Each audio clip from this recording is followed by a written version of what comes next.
حدیث میں رسول کریم صلی اللہ علیہ وسلم کا یہ ارشاد مروی ہے جو ہمیشہ یاد رکھنا چاہیے کہ اگر میں کسی دکھی انسان کو کہ دکھ کو دور کر دوں، کسی بھی طرح اس کے دکھ کو دور کر دوں، تو میری اس مسجد یعنی مسجد نبوی میں مجھے 1 مہینہ اعتکاف کرنے سے زیادہ افضل ہے۔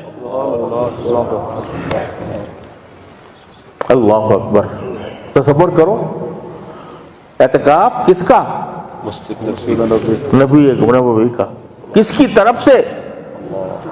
رحمت للعالمین صلی اللہ علیہ وسلم کی طرف سے۔ اور فرماتے ہیں کہ 1 مہینہ میں اس مسجد نبوی میں اعتکاف کروں، اس سے زیادہ میں افضل اور بہتر سمجھتا ہوں کہ کسی دکھی انسان کا دکھ دور کر دوں۔ یہ ہے اسلام، یہ ہے السلام علیکم ورحمۃ اللہ وبرکاتہ، کہ بجائے اس کے کہ دوسرے کا دل دکھائیں، دل آزاری کریں، غصہ کریں، اس کے بجائے اس کا دکھ دور کرو۔